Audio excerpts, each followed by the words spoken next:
Family, hello class 8.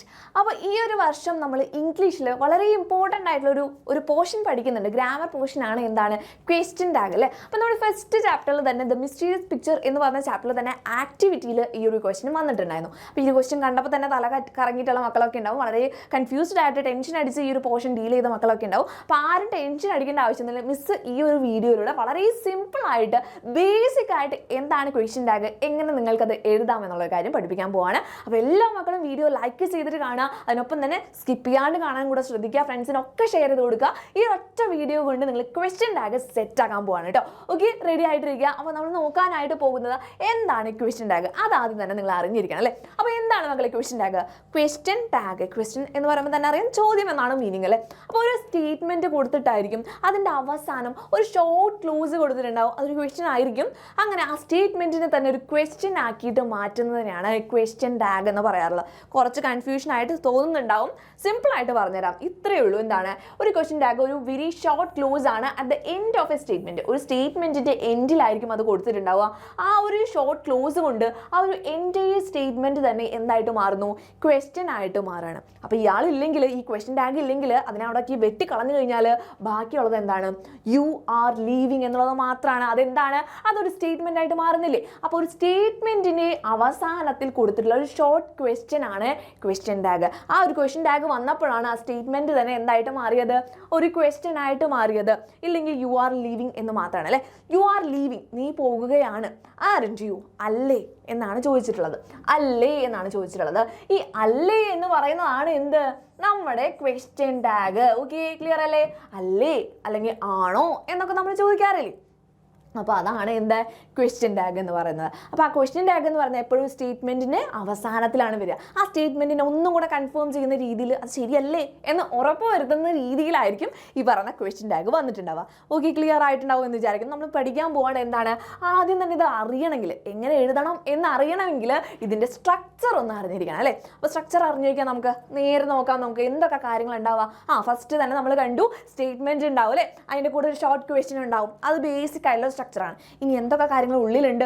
Positive statement ആണെങ്കിൽ അതിൻ്റെ കൂടെ അതിൻ്റെ ഫ്രണ്ടായിട്ട് ആരായിരിക്കും ഉണ്ടാവുക? നെഗറ്റീവ് ടാഗ് ആയിരിക്കും ഉണ്ടാവുക. ടാഗ് എന്ന് പറയുന്നത് അവസാനത്തെ കുഞ്ഞു ക്വസ്റ്റ്യൻ കേട്ടോ.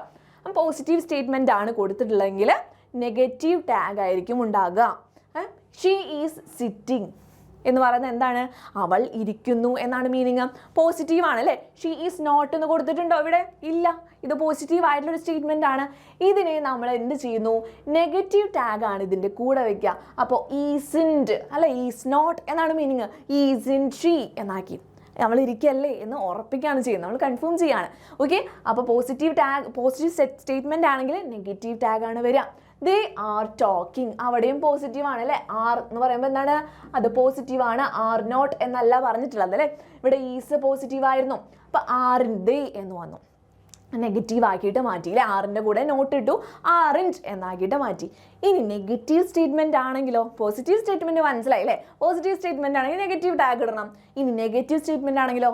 പോസിറ്റീവ് ടാഗ് ഇടണം. സോ സിമ്പിൾ, അത്രേ ഉള്ളൂ. അപ്പോൾ നിങ്ങൾ നോക്കുക, പോസിറ്റീവ് സ്റ്റേറ്റ്മെൻറ്റ് ആണോ കൊടുത്തിട്ടുള്ളത്? നെഗറ്റീവ് ടാഗ് എഴുതി വയ്ക്കുക. പിന്നെന്താണ്? നെഗറ്റീവ് സ്റ്റേറ്റ്മെൻറ്റ് ആണെങ്കിലോ പോസിറ്റീവ് ടാഗ് എഴുതാം. അപ്പോൾ ഇത് ഇവിടെ എന്താ കൊടുത്തിട്ടുള്ളത്? ഷീ ഈസ് നോട്ട് സിറ്റിംഗ്, അവൾ ഇരിക്കുകയല്ല. അപ്പോൾ അതെന്താണ്? ഈസ് നോട്ട് എന്ന് വന്നു അല്ലേ. ഈസ് നോട്ട് എന്ന് പറയുമ്പോൾ എന്താണത്? നെഗറ്റീവ് ആണ് അല്ലേ. നെഗറ്റീവ് സ്റ്റേറ്റ്മെൻറ്റ് ആണ്. അതിൻ്റെ കൂടെ ആര് വരണം? അതിൻ്റെ ഫ്രണ്ടായിട്ട് നമ്മൾ ആരെ കൊടുക്കേണ്ടത്? നെഗറ്റീവ് സ്റ്റേറ്റ്മെൻറ്റിന് പോസിറ്റീവ് ടാഗ് ആണ് കൊടുക്കേണ്ടത്. Is she. ആ നോട്ട് നമുക്ക് ആവശ്യമില്ല, നമ്മൾ എന്ത് ചെയ്തു? അത് വെട്ടി കളഞ്ഞു. ഈ ശ്രീ എന്നാക്കിയിട്ട് മാറ്റി. ഇനി ഇവിടെയോ? ദേ ആർ നോട്ട് ടോക്കിംഗ്, അവർ സംസാരിക്കുകയല്ല. ആണോ എന്നാണ് നമ്മൾ ചോദിക്കുന്നത്. ആർ ദേ എന്ന് എഴുതി. എങ്ങനെയാണ്? ആർ നോട്ട് എന്ന് പറഞ്ഞാൽ നെഗറ്റീവ് സ്റ്റേറ്റ്മെന്റ് ആയിരുന്നു. നോട്ട് നമ്മൾ വെട്ടിക്കളഞ്ഞു. നമ്മൾ എന്താക്കി? അതിനെ പോസിറ്റീവ് ആക്കി എഴുതി. ആർ ദേ എന്ന് എഴുതി. ബേസിക് ആയിട്ടുള്ള സ്ട്രക്ചറാണ്. മനസ്സിലായിട്ടുണ്ടാവും എന്ന് വിചാരിക്കുന്നു. പോസിറ്റീവ് സ്റ്റേറ്റ്മെന്റ് ആണെങ്കിൽ നെഗറ്റീവ് ടാഗ് കൊടുക്കുക, നെഗറ്റീവ് സ്റ്റേറ്റ്മെന്റ് ആണെങ്കിൽ പോസിറ്റീവ് ടാഗ് കൊടുക്കുക. ക്ലിയർ ആയല്ലോ? ഇനി നമ്മൾ എഴുതാൻ പോവാണ് കേട്ടോ. എങ്ങനെയാണ് ഇത് എഴുതുക? നമുക്ക് നോക്കാം എങ്ങനെ എഴുതാം. അപ്പോൾ ഇത്രയും കാര്യങ്ങൾ നിങ്ങൾ ജസ്റ്റ് ഒരു സ്റ്റേറ്റ്മെൻറ്റ് കാണുമ്പോൾ തന്നെ നിങ്ങൾക്ക് എങ്ങനെയായിരിക്കും ക്വസ്റ്റ്യൻ ടാഗിൽ, ക്വസ്റ്റ്യൻ പേപ്പറിൽ കൊടുത്തിട്ടുണ്ടാവുക? ഒരു സ്റ്റേറ്റ്മെൻറ്റ് കൊടുത്തിട്ടുണ്ടാവും, അതിന് ബാക്കി നിങ്ങൾ ടാഗ് എഴുതണം എന്നുള്ള രീതിയിലായിരിക്കും ക്വസ്റ്റ്യൻ വന്നിട്ടുണ്ടാവുക. അപ്പോൾ ഇത് നോക്കുമ്പോൾ തന്നെ എങ്ങനെയാണ് എഴുതുക എന്നുള്ളൊരു കാര്യം മിസ് പറഞ്ഞുതരാം. ആദ്യം തന്നെ ശ്രദ്ധിക്കേണ്ടത് ഈ 3 പേരെയാണ്. ഇതിൽ 3 പേരെന്ന് പറയാൻ ഈ 2ഉം 3ഉം സെയിം ആണ് കേട്ടോ മിസ് എഴുതിയിട്ടുള്ളത്. സബ്ജക്റ്റ് നോക്കുക നിങ്ങൾ. സബ്ജക്റ്റ് നെയിം ആണോ എന്നുള്ളത് ആദ്യം നോക്കുക. നെയിം ആണോ കൊടുത്തിട്ടുള്ളത്? നെയിമാണ് കൊടുത്തിട്ടുള്ളതെങ്കിൽ നിങ്ങൾ എന്ത് ചെയ്യണം? ക്വസ്റ്റ്യൻ ടാഗ് എഴുതുമ്പോൾ ആ നെയിം എഴുതാൻ പാടില്ല, പകരം എന്ത് എഴുതണം? അതിനെ പ്രൊനൗൺ ആക്കി മാറ്റുക. അപ്പൊ പ്രൊനൗൺ എന്താ അവസ്ഥയെന്ന് ചോദിക്കുന്നുണ്ടോ അല്ലേ? എന്താണ് പ്രൊനൗൺ? ആതിര, അമ്മു എന്നൊക്കെ പറയുമ്പോൾ അവരുടെ പ്രൊനൗൺ എന്ന് പറഞ്ഞാൽ അവളൊരു ഗേൾ ആണ് അല്ലേ? അപ്പൊ ഷീ ആണ് നമ്മൾ പറയാം. Athira is studying, Ammu is going എന്നൊക്കെ പറയുമ്പോൾ എന്താണ്? ഷീ ഈസ് ഗോയിങ് എന്ന് നമുക്ക് പറയാം അല്ലേ? ഷീ ഈസ് സ്റ്റഡിയിങ് എന്ന് പറയാം. Arun Eats ice cream, Arun Eats ice cream എന്ന് പറയുമ്പോൾ അരുൺ എന്ന് പറയുന്നത് ഈസ് എ ബോയ്, അതുകൊണ്ട് നമുക്ക് എന്ത് പറയാം? ഹി ഈസ് എന്ന് പറയാം അല്ലേ? അല്ലെങ്കിൽ ഹി ഈറ്റ്സ് ഐസ്ക്രീം എന്ന് പറയാം. അപ്പം ആ പേരിന് പകരമായിട്ട് ജെൻഡർ അനുസരിച്ച് നമ്മൾ പകരം വെക്കുന്ന വേർഡിനെയാണ് എന്ത് പറയാ? പ്രൊനൗൺ എന്ന് പറയാം. ഓക്കെ, അപ്പം സബ്ജക്റ്റ് നെയിം കൊടുത്തിട്ടുണ്ടെങ്കിൽ എന്തായാലും അതിനെ എന്ത് ആക്കി മാറ്റുക? പ്രൊനൗൺ ആക്കി മാറ്റുക. അപ്പോൾ സബ്ജക്റ്റ് നെയിം കൊടുത്തിട്ടില്ലെങ്കിലോ പ്രത്യേകിച്ച് നിങ്ങളൊന്നും മാറ്റണ്ട, ഇവിടെ തന്നെ നോക്കുക. നമ്മൾ പഠിച്ചു ഷീ ഈസ് സിറ്റിംഗ് അല്ലേ? ഇവിടെ എന്താണ് കൊടുത്തിട്ടുള്ളത്? Is in she. പേരെങ്ങനെയാണോ കൊടുത്തിട്ടുള്ളത്? അല്ല, ആ സെയിം തന്നെ അങ്ങോട്ട് എഴുതി വയ്ക്കുക. ഷീ എന്നുള്ളത് തന്നെ ഇങ്ങോട്ടും എഴുതി വയ്ക്കുക. അപ്പോൾ ഫസ്റ്റ് റൂളാണ് നമ്മൾ പഠിച്ചത്. സബ്ജക്റ്റ് നെയിം ആണെങ്കിൽ പ്രൊനൗൺ ആക്കി മാറ്റണം. ക്വസ്റ്റ്യൻ ടാഗിൽ എഴുതുമ്പോൾ പ്രൊനൗൺ ആക്കി മാറ്റണം. കിട്ടിയല്ലോ? ഇനി നെക്സ്റ്റ് വൺ നോക്കുക. ഇത് രണ്ടും സെയിം ആണെന്ന് മിസ് പറഞ്ഞു അല്ലേ? ഇത് രണ്ടും സെയിം ആണ് കേട്ടോ. അപ്പോൾ ഓക്സിലറി വേർബ്. അപ്പോൾ മിസ്സേ എന്താണ് ഈ ഓക്സിലറി വേർബ് എന്ന് തോന്നുന്നുണ്ടോ? എന്താണ് ഓക്സിലറി വേർബ്? ഇത്രയേ ഉള്ളൂ കേട്ടോ. ഈസ്, ആർ, വാസ്, വേർ, ഇങ്ങനെയൊക്കെ നമ്മൾ പഠിച്ചിട്ടില്ല. ഇനി ഉണ്ട് കേട്ടോ, വില്ലും ക്യാനും കുഡും ഒക്കെ ഉണ്ട് അല്ലേ? ഇങ്ങനെ പോകുന്നതിനൊക്കെയാണ് എന്ത് പറയാ? ഓക്സിലറി വേർബ് എന്ന് പറയുന്നത്. അപ്പോൾ ഈസ് വന്നിട്ടുണ്ടോ, ആറ് വന്നിട്ടുണ്ടോ, വാസ് വന്നിട്ടുണ്ടോ, വേർ വന്നിട്ടുണ്ടോ, വില്ല് വന്നിട്ടുണ്ടോ, ക്യാന് വന്നിട്ടുണ്ടോ, കുഡ് വന്നിട്ടുണ്ടോ എന്നൊക്കെ നോക്കുക നിങ്ങൾ. എന്നിട്ട് ശ്രദ്ധിക്കേണ്ട കാര്യം, ഈ രണ്ട് കാര്യങ്ങളും സെയിം ആണെന്ന് മിസ് പറഞ്ഞു, അത് തലയിൽ കയറ്റി വയ്ക്കുക. ഓക്സിലറി വേർബ് പോസിറ്റീവ് ആണെങ്കിൽ, ദാറ്റ് മീൻസ് ഈസ് എന്ന് മാത്രം കൊടുത്തിട്ടുള്ളൂ, ഈസ് നോട്ട് എന്ന് കൊടുത്തിട്ടില്ല. ആർ എന്ന് മാത്രം കൊടുത്തിട്ടുള്ളൂ, ആർ നോട്ട് എന്ന് കൊടുത്തിട്ടില്ല. ഇങ്ങനെ ആണെങ്കിൽ നമുക്കതിന് എന്ത് പറയാം? പോസിറ്റീവ് ആണെന്ന് പറയാം അല്ലേ? അതിനെയാണ് നമ്മൾ പോസിറ്റീവ് സ്റ്റേറ്റ്മെന്റ് എന്ന് പറയുന്നത്. അപ്പോൾ ഓക്സിലറി വേർബ് പോസിറ്റീവ് ആണോ അല്ലെങ്കിൽ സ്റ്റേറ്റ്മെന്റ് പോസിറ്റീവ് ആണോ? രണ്ടും സെയിം ആണ് പറയുന്നത്. ഓക്സിലറി വേർബ് പോസിറ്റീവ് ആണെങ്കിൽ സ്റ്റേറ്റ്മെന്റും പോസിറ്റീവ് ആണ് എന്നാണ് അർത്ഥം. അപ്പോൾ ഈസ്, ഷീ ഈസ് സിറ്റിംഗ്, അതെന്താണ്? പോസിറ്റീവ് ആണ്. കാരണം ഈസിന്റെ കൂടെ നോട്ട് വന്നിട്ടുണ്ടോ? ഇല്ല. ഈസ് എന്ന് പറയുന്നത് ഓക്സിലറി വേർബ് ആണ്, അത് പോസിറ്റീവ് ആണ്. സോ സ്റ്റേറ്റ്മെന്റും പോസിറ്റീവ് ആണ്. ബേസിക് ആയിട്ടുള്ള കാര്യമാണ്. ഈ പോസിറ്റീവ് ആയിട്ടുള്ള ഓക്സിലറി വേർബിനെ നമ്മൾ എന്താക്കി മാറ്റണം? നെഗറ്റീവ് ആക്കിയിട്ട് മാറ്റാണ് വേണ്ടത്. ഓക്കെ, ക്ലിയർ ആയോ? അപ്പോൾ ഓക്സിലറി വേർബ് നെഗറ്റീവ് ആണോ പോസിറ്റീവ് ആണോ എന്നുള്ളൊരു കാര്യം നോക്കുക. എന്നിട്ട് അതിനെ പോസിറ്റീവ് ആണെങ്കിൽ നെഗറ്റീവ് ആക്കി വെക്കുക. ഇനി നെഗറ്റീവ് ആണെങ്കിലോ? നെഗറ്റീവ് ആണെങ്കിൽ നേരെ പോസിറ്റീവ് ആക്കി വെക്കുക. ഓക്കെ, അപ്പോൾ നോക്കേണ്ട കാര്യം സബ്ജക്റ്റ് നോക്കുക. സബ്ജക്റ്റ് നെയിം ആണോ പ്രൊനൗൺ ആക്കി വെക്കുക. പ്രൊനൗൺ ആണോ ഓൾറെഡി കൊടുത്തിട്ടുള്ളതെന്ന് വെച്ചാൽ ഒന്നും മാറ്റേണ്ട ആവശ്യമില്ല. ഓക്സിലറി വേർബ് നോക്കുക. ഓക്സിലറി വേർബിൻ്റെ കൂടെ നോട്ടാണോ വന്നിട്ടുള്ളത് എങ്കിൽ നെഗറ്റീവാണ് സ്റ്റേറ്റ്മെൻറ്റ്. ആ നെഗറ്റീവ് സ്റ്റേറ്റ്മെൻറ്റിനെ പോസിറ്റീവ് ആക്കി മാറ്റാം. പോസിറ്റീവ് ആയിട്ടാണ് ഓൾറെഡി കൊടുത്തിട്ടുണ്ടെങ്കിൽ നമ്മൾ എന്ത് ചെയ്യണം? അതിനെ നെഗറ്റീവ് ആക്കിയിട്ട് മാറ്റണം. ഓക്കെ, ക്ലിയർ ആയല്ലോ? ഇത്രയും കാര്യം ഇവിടെ എക്സാമ്പിൾ കൂടെ പറയുമ്പോൾ സിമ്പിളായിട്ട് മനസ്സിലാവും കേട്ടോ. Ammu is reading. Ammu is reading എന്ന് പറഞ്ഞ സ്റ്റേറ്റ്മെൻ്റ് ആണ്. ഇതിൽ ആദ്യം നമ്മൾ ചിന്തിക്കുന്നത് എന്താണ്? സബ്ജക്റ്റ് ആരാണ്? അമ്മു ആണ്. അമ്മു എന്ന് പറയുമ്പോൾ പേരല്ലേ? അപ്പോൾ അമ്മു എന്ന് പറയുമ്പോൾ പെൺകുട്ടിയല്ലേ? അപ്പോൾ അവളുടെ പ്രൊനൗൺ എന്താണ്? ഷീ ആണ് വരേണ്ടത്. അതവിടെ മനസ്സിൽ നോക്കി വയ്ക്കുക. ഷീ ആണ്, അത് നമുക്ക് കിട്ടി. ഇനി എന്ത് നോക്കണം? ഈസ് നോക്കണം അല്ലേ? ഓക്സിലറി വേർബിനെ നോക്കി, അത് പോസിറ്റീവ് ആണെന്ന് നമുക്ക് മനസ്സിലായി. അതിന് എന്താക്കണം നമ്മൾ? അതിനെ നമ്മൾ നെഗറ്റീവ് ആക്കണം. നെഗറ്റീവ് ആക്കുക എങ്ങനെയാണ്? ഈസ് നോട്ട്, അതായത് ഈസിൻറ്റ്. ഇനി എന്ത് ചെയ്യുക? ഈസിൻറ്റ് ഫസ്റ്റ് ഇട്ടു അല്ലേ? ഓക്സിലറി വേർബിനെ ഇങ്ങോട്ട് പിടിച്ചിട്ടു, ഈസിൻറ്റ്. ഇനി എന്ത് ചെയ്തു? അമ്മൂനെ എന്ത് ചെയ്തു? അമ്മൂനെ ലാസ്റ്റ് കൊണ്ടിട്ടു. ഷീ ആണ്. അമ്മു എന്നുള്ളത് ഷീ ആയിട്ട് മാറി. ഓക്കെ, അപ്പോൾ ഈസിൻറ്റ് ഷീ എന്ന് നമുക്ക് കിട്ടി. ക്ലിയർ ആയോ? ക്ലിയർ ആയിട്ടുണ്ടാവും വിചാരിക്കുന്നു. അപ്പോൾ നെയിം നോക്കുക. നെയിമാണ് കൊടുത്തിട്ടുള്ളതെങ്കിൽ പ്രൊനൗൺ ആഡ് ചെയ്യുക. അതിനൊപ്പം തന്നെ ഓക്സിലറി വേർബ് പോസിറ്റീവ് ആണ്, അതുകൊണ്ട് എന്താക്കി അതിനെ നെഗറ്റീവ് ആക്കിയിട്ട് മാറ്റുക. ഇത്രയേ ഉള്ളൂ. നെക്സ്റ്റ് വൺ നോക്കൂ. She is not reading. അവള് എന്താണ്? വായിക്കുകയല്ല. അവിടെ പ്രൊനൗൺ ആണ് കൊടുത്തിട്ടുള്ളത്. ഓൾറെഡി പ്രൊനൗൺ ആണ്, അതുകൊണ്ട് എന്താണ്? ഇവിടെ പ്രൊനൗൺ തന്നെ വന്നു. ഇവിടെ ഈസ് നോട്ട് ആണ് വന്നിട്ടുള്ളത്. ദാറ്റ് മീൻസ് നെഗറ്റീവ് ആണ്, അതുകൊണ്ട് ഇവിടെ എന്തായി? പോസിറ്റീവ് ആക്കിയിട്ട് മാറ്റി, ഈസ് എന്നാക്കിയിട്ട് മാറ്റി, ഈസ് ഷീ എന്നായിട്ട് മാറ്റി. ഓക്കെ, അപ്പോൾ ഫസ്റ്റ് വൺ മനസ്സിലായല്ലോ എങ്ങനെയാണ് ചെയ്തത്? അമ്മു എന്ന് പറയുന്നത് നെയിം ആണ്, അതുകൊണ്ട് അതിനെ ഷീ എന്നാക്കിയിട്ട് മാറ്റി. ഈസ് എന്ന് പറയുന്നത് എന്തായിരുന്നു? പോസിറ്റീവ് ആയിരുന്നു, അതിനെ ഈസിൻറ്റ് എന്നാക്കിയിട്ട് മാറ്റി. ഇവിടെ എന്തായിരുന്നു? ഈസ് എന്നുള്ളതിനെ യെസ് ഈസൻറ്റ് എന്ന് പറയുന്നത് അല്ലെ, ഈസ് നോട്ട് എന്ന് കൊടുത്തിട്ടുണ്ടായിരുന്നു, അതിനെ എന്താക്കിയിട്ട് മാറ്റി, ഈസ് എന്നാക്കിയിട്ട് മാറ്റി. ഷീനെ വല്ലതും മാറ്റിയോ നമ്മൾ? ഇല്ല, ഷീ അങ്ങനെ തന്നെ എടുത്തെഴുതാണ് ചെയ്തത്, ഷീ എന്നുള്ളത് തന്നെ ആയിട്ട് മാറ്റി. ഇത്രയും കാര്യങ്ങളാണ് നമ്മളിവിടെ ചെയ്തത് അല്ലേ. അപ്പോൾ ഇനി നോക്കാം നമുക്ക്. They are working in a factory. ഇതിൽ ആരാണ് ഓക്സിലറി വെർബ്? ദേ ആണ് പ്രൊനൗൺ ആയിട്ട് ഓൾറെഡി കൊടുത്തിട്ടുണ്ട്. നമുക്ക് എന്തെഴുതാം? ആർ ഇൻ ദേ. കാരണം എന്താണ്? ഇവിടെ പോസിറ്റീവ് ആണ് കിടക്കുന്നത് അല്ലേ, ഇവിടെ പോസിറ്റീവ് ആണ് കിടക്കുന്നത്. ഇവിടെ എന്താക്കി? നെഗറ്റീവ് ആക്കി. പ്രൊനൗൺ അങ്ങനെ തന്നെ എഴുതിയാൽ മതി, മാറ്റേണ്ട ആവശ്യമൊന്നുമില്ല. He is not a student, is he. കാരണം എന്താണ്? ഈസ് നോട്ട് ആണ് വന്നിട്ടുള്ളത്, അപ്പോൾ ഇവിടെ ഈസ് ഹി എന്നാക്കിയിട്ട് മാറ്റി. Pappu was in the shop, was in he. എങ്ങനെ കിട്ടിയത്? വാസ് എന്ന് പറയുന്നതാണ് ഓക്സിലറി വെർബ്, നമ്മളത് പോസിറ്റീവ് ആയിരുന്നു, ഇവിടെ നെഗറ്റീവ് ആക്കിയിട്ട് മാറ്റി, വാസ് ഇൻ ഹി. ഇനി എന്താണ്? പപ്പുവിൻ്റെ പ്രൊനൗൺ ആണ് he. Father will come tomorrow അല്ലെ, വില്ല് വന്നു. അപ്പോൾ വില്ലിൻ്റെ നെഗറ്റീവ് ഫോം എന്താണ്? വോണ്ട് ആണ്. അതായത് വിൽ നോട്ട് എന്ന് പറയുന്നതിനാണ് നമ്മൾ വോണ്ട് എന്ന് പറയുന്നത് കേട്ടോ. അപ്പോൾ അതൊന്ന് നോക്കി വെക്കുക, വോണ്ട് ഹി എന്ന് നമ്മൾ എഴുതി. ഓക്കെ, ഇത്രയും കാര്യങ്ങൾ ക്ലിയർ ആയിട്ട് മനസ്സിലായിട്ടുണ്ടോ? അപ്പോൾ നിങ്ങൾ എന്താണ് ബേസിക് ആയിട്ട് ക്വസ്റ്റ്യൻ ടാഗ് എഴുതണത് എങ്ങനെയാണ് എന്ന് പഠിച്ചു കഴിഞ്ഞു കേട്ടോ മക്കളെ. ഇനി നമുക്ക് ഒരു ക്വസ്റ്റ്യൻ ഇവിടെ കൊടുത്തിട്ടുണ്ട്. ദേ വർക്ക് ഇൻ എ ഫാക്ടറി. പിന്നെ എന്താണ്? He cooks the meal.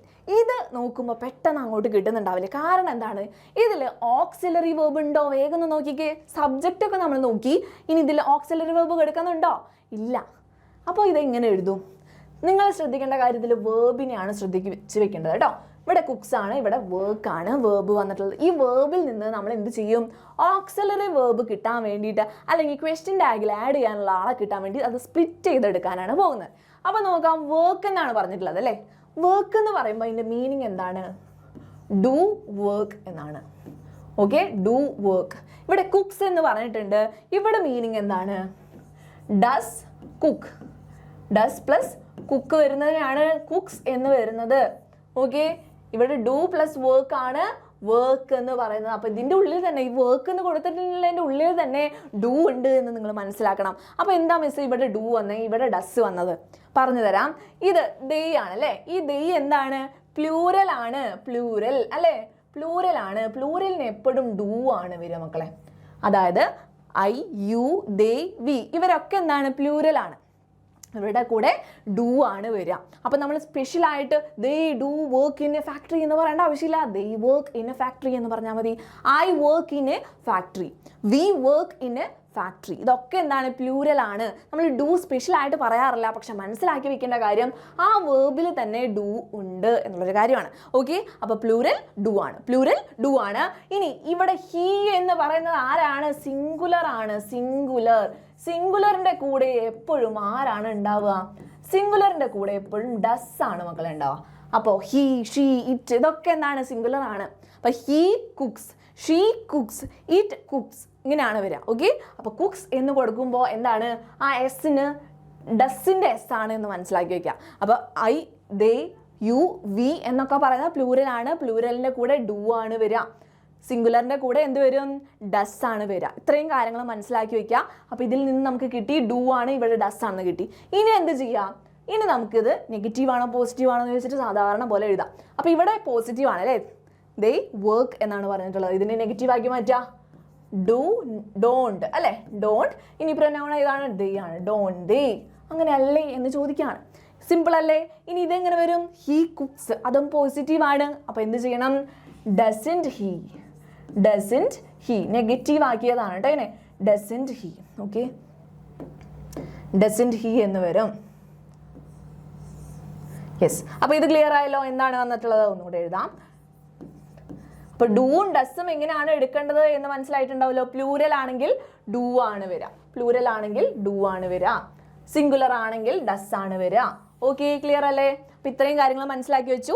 Auxiliary verb കൊടുത്തിട്ടില്ലെങ്കിൽ ഇങ്ങനെയാണ് ചെയ്യേണ്ടത്. ഓക്കെ, ഓക്സിലറി വെർബ് കൊടുത്തിട്ടില്ലെങ്കിൽ ഇങ്ങനെ ചെയ്യാം. ഓക്കെ, ഇനി കുറച്ച് സ്പെഷ്യൽ ആയിട്ടുള്ള കേസാണ് നമ്മുടെ കേസ് വരുമ്പോൾ. ഞാൻ എന്നുള്ളൊരു കേസ് വരുമ്പോൾ ശ്രദ്ധിക്കേണ്ട കാര്യം ഇത്രയേ ഉള്ളൂ. I am going there. ഇവിടെ പോസിറ്റീവ് ആണല്ലേ, ഐ എം ഗോയിങ് ദർ. ഇവിടെ എന്ത് വരും? പോസിറ്റീവ് ആയിട്ട് കിടക്കുന്ന കാരണം കൊണ്ട് ഇതിന് നമ്മൾ എങ്ങനെ ആക്കി വെക്കണം? ആമൻഡ് ഐ അല്ലേ, ആമൻഡ് ഐ എന്ന് എഴുതി കഴിഞ്ഞാൽ എന്തായി പോവും? അത് തെറ്റായി പോവും. അത് തെറ്റാണ്. ഇങ്ങനെ നിങ്ങൾ എഴുതി കഴിഞ്ഞാൽ തെറ്റും. പകരം എന്താണ് എഴുതേണ്ടത്? എപ്പോഴും ഐ വെച്ചിട്ടുള്ള സ്റ്റേറ്റ്മെന്റ് പോസിറ്റീവ് ആണെങ്കിൽ ആറൻറ്റ് ഐ എന്നാണ് എഴുതേണ്ടത്. ശ്രദ്ധിച്ചു വെക്കേണ്ട കാര്യമാണ്, ശ്രദ്ധിക്കേണ്ട കാര്യമാണ്. ഐ എന്നുള്ള സ്റ്റേറ്റ്മെന്റ് പോസിറ്റീവ് ആണ് അല്ലേ. ഐ ആം ഗോയിങ് ദർ എന്ന് പറയുമ്പോൾ എന്താണിത്, പോസിറ്റീവ് ആണ്. അതുകൊണ്ട് ഇവിടെ എന്ത് വരും, ആർൻറ്റ് ഐ എന്നാണ് വരിക. ആംൻറ്റ് ഐ എന്ന് പറയുന്ന യൂസേജ് തെറ്റാണ് കേട്ടോ. ആർൻറ്റ് ഐ എന്നാണ് വരിക. ഇനി നെഗറ്റീവ് ആണെങ്കിലോ ആം നോട്ടാ പറഞ്ഞിട്ടുള്ളത്. ഇതിന് പ്രത്യേകിച്ച് മാറ്റമൊന്നുമില്ല, ആം ഐ എന്ന് തന്നെ വരും. Okay, I am not going there, ഞാൻ അങ്ങോട്ട് പോകുന്നില്ല, am I. I am not a student, am I. Okay, അപ്പോൾ പോസിറ്റീവ് ആണെങ്കിൽ നെഗറ്റീവ് ആക്കുമ്പോൾ എന്ത് ശ്രദ്ധിക്കണം, എപ്പോഴും ആർൻറ്റ് ഐ ആണ് എഴുതേണ്ടത്.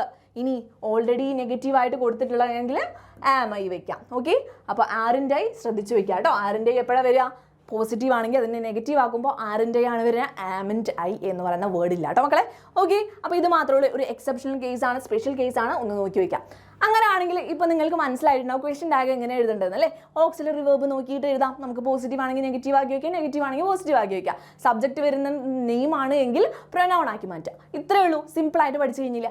അപ്പോൾ 3 സ്റ്റേറ്റ്മെൻറ്റ്സ് ഇവിടെ കൊടുത്തിട്ടുണ്ട് മിസ്. ഇതിന് ആപ്റ്റ് ആയിട്ടുള്ള ക്വസ്റ്റ്യൻ ടാഗ് നിങ്ങൾ പെട്ടെന്ന് തന്നെ എന്ത് ചെയ്യുക, കോമൻറ്റ് സെക്ഷനിൽ കോമൻറ്റ് ആയിട്ട് ഇടുക കേട്ടോ. മിസ് എല്ലാവരും കോമൻറ്റ്സ് വായിക്കുന്നതായിരിക്കും. അപ്പോൾ കറക്റ്റായിട്ട് തന്നെ ചെയ്യുക. ഷീ സിങ്സ് വെൽ, ഇവിടെ അവൾ പാടും എന്നാണ് പറയുന്നത് അല്ലേ. അതിനെന്താണ് ക്വസ്റ്റ്യൻ ടാഗ് വരിക എന്നുള്ളത് എഴുതുക. Abdu comes to the class, ഇതിൻ്റെയും എന്താണ് ക്വസ്റ്റ്യൻ ടാഗ് എഴുതുക. They run after the car, ഇതിനും എങ്ങനെയാണ് ക്വസ്റ്റ്യൻ ടാഗ് വരിക എന്നുള്ളൊരു കാര്യം നിങ്ങൾക്ക് കൃത്യമായിട്ട് കോമൻറ്റ് ബോക്സിൽ കോമൻറ്റ് ചെയ്യാം കേട്ടോ. അപ്പോൾ ഈ ക്വസ്റ്റ്യൻ ടാഗ് എന്ന് പറയുന്ന ഭാഗം നിങ്ങൾക്ക് ക്ലിയർ ആയിട്ട് മനസ്സിലായിട്ടുണ്ടാവുമെന്ന് വിചാരിക്കുന്നു. അപ്പോൾ നിങ്ങൾ എന്ത് ചെയ്യാം, ഈ ഒരു വീഡിയോ യൂസ്ഫുൾ ആയിരുന്നോ എന്നുള്ളൊരു കാര്യം എന്തായാലും മിസ്സിനെ കോമൻറ്റ് സെക്ഷനിലൂടെ അറിയിക്കുക. വീഡിയോ ഇഷ്ടമായെങ്കിൽ എന്തായാലും ലൈക്ക് ചെയ്യുക. അതിനൊപ്പം തന്നെ ഫ്രണ്ട്സിനൊക്കെ ഷെയർ ചെയ്ത് കൊടുക്കുക. ഈ ഒരു പോർഷൻ നിങ്ങൾക്ക് എക്സാമിന് വരികയാണെങ്കിൽ ഫുൾ മാർക്ക് തന്നെ നിങ്ങൾ വാങ്ങിയിട്ടുണ്ടാവണം. അതിനൊപ്പം തന്നെ ഈ ഒരു ഹോംവർക്ക് എന്തായാലും ചെയ്തിരിക്കണം. ഓക്കെ, അപ്പോൾ ഇതുപോലുള്ള യൂസ്ഫുൾ ആയിട്ടുള്ള വീഡിയോസ് നിങ്ങൾക്ക് ഇനിയും കിട്ടണം എന്നുണ്ടെങ്കിൽ ഈ ഒരു ചാനൽ എന്തായാലും സബ്സ്ക്രൈബ് ചെയ്ത് വെക്കുക. ഫ്രണ്ട്സിനൊക്കെ ഷെയർ ചെയ്ത് കൊടുക്കുക. ഇതുപോലെയുള്ള വീഡിയോസ്, ഇതുപോലെയുള്ള ഇമ്പോർട്ടൻ്റ് ആയിട്ടുള്ള കോൺസെപ്റ്റ്സ് ഒക്കെ നിങ്ങൾക്ക് ഈസി ആയിട്ട് പഠിക്കണമെങ്കിൽ നിങ്ങൾക്ക് എന്ത് ചെയ്യാം, ക്ലാസ് 8ൻ്റെ ശക്തി ബാച്ചിലോട്ട് ആഡ് ചെയ്യാവുന്നതാണ്, ജോയിൻ ചെയ്യാൻ പറ്റുന്നതാണ് കേട്ടോ മക്കളെ. അപ്പോൾ ഇതിലൂടെ ജോയിൻ ചെയ്ത് കഴിഞ്ഞാൽ കുറേ കാര്യങ്ങൾ നിങ്ങൾക്ക് കിട്ടുന്നുണ്ട്. ഓരോ സബ്ജക്റ്റിൻ്റെ ചാപ്റ്റർ വൈസ് ആയിട്ടുള്ള കുട്ടി കുട്ടി വീഡിയോസ് ഉണ്ട്. അപ്പോൾ റെക്കോർഡഡ് വീഡിയോസ് ആണ്, നിങ്ങൾക്ക് ഇഷ്ടം പോലെ നിങ്ങളുടെ പേസിനനുസരിച്ച് കേൾക്കാൻ കാണാം. അതിനൊപ്പം തന്നെ ഡൗട്ട് ക്ലിയറൻസ്, അത് ഏറ്റവും ഇമ്പോർട്ടൻ്റ് ആയിട്ടുള്ളൊരു കാര്യമാണ്. നിങ്ങൾക്ക് കുറേ ഡൗട്ട്സ് വരും, നോർമലാണ്. അപ്പോൾ ഇതൊക്കെ ഡൗട്ടൊക്കെ ക്ലിയർ ചെയ്ത് തരാൻ വേണ്ടിയിട്ടുള്ള ലൈവ് ക്ലാസ്സുകൾ ഉണ്ടാവും. അതുപോലെ ചാപ്റ്റർ വൈസ് വർക്ക്ഷീറ്റ് ഉണ്ടാവും, PDF നോട്ട്സ് കിട്ടും നിങ്ങൾക്ക്, PYQs ഉണ്ട്, മോഡൽ എക്സാംസ് ഉണ്ട്. അപ്പോൾ ഇത്രയും കാര്യങ്ങളൊക്കെ അടങ്ങിയിട്ടുള്ള ഒരു വലിയ പാക്കേജാണ് കേട്ടോ നിങ്ങൾക്ക് കിട്ടുന്നത്. അപ്പോൾ മോഡൽ എക്സാംസ് എന്നൊക്കെ പറയുമ്പോൾ എന്താണ്, നിങ്ങൾ എക്സാംസ് ഇവിടെ തന്നെ പ്രാക്ടീസ് ചെയ്തിട്ടാണ് സ്കൂളിൽ എക്സാം എഴുതാൻ പോകുക. അപ്പോൾ വളരെ സിമ്പിളായിട്ട് നിങ്ങൾക്ക് അതൊക്കെ അറ്റൻഡ് ചെയ്യാൻ പറ്റും. അപ്പോൾ ഈ ഒരു കാര്യങ്ങളൊക്കെ നിങ്ങൾക്ക് കിട്ടുന്നത് ഈ ഒരു ഫീലാണ് 3499. ഓക്കെ, അപ്പോൾ ഈ കാര്യങ്ങളൊക്കെ അറിയാൻ വേണ്ടിയിട്ട് കൂടുതൽ ഡീറ്റെയിൽസ് അറിയണം, നിങ്ങൾക്ക് ജോയിൻ ചെയ്യാൻ താല്പര്യമുണ്ടെങ്കിൽ എന്ത് ചെയ്യാം, താഴെ കാണുന്ന ഈ ഒരു നമ്പറിൽ കോൺടാക്ട് ചെയ്യാം കേട്ടോ. അപ്പോൾ ഫ്രണ്ട്സിനൊക്കെ അറിയുന്നില്ലെങ്കിൽ അവർക്കും കൂടെ ഷെയർ ചെയ്ത് കൊടുക്കുക, അവർക്കും യൂസ്ഫുൾ ആയിക്കോട്ടെ. അപ്പോൾ ഇനി ഇതുപോലെ യൂസ്ഫുൾ ആയിട്ടുള്ള ഒത്തിരി വീഡിയോസ് ആയിട്ട് നമ്മൾ കാണുന്നതായിരിക്കും. അതുവരെ എന്താണ്, ബൈ. അപ്പോൾ എല്ലാവരും എന്ത് ചെയ്യുക, ഫ്രണ്ട്സിനൊക്കെ ഷെയർ ചെയ്ത് കൊടുക്കുക, വീഡിയോ ലൈക്ക് ചെയ്യുക, കോമെൻറ്റ് ചെയ്യുക. താങ്ക്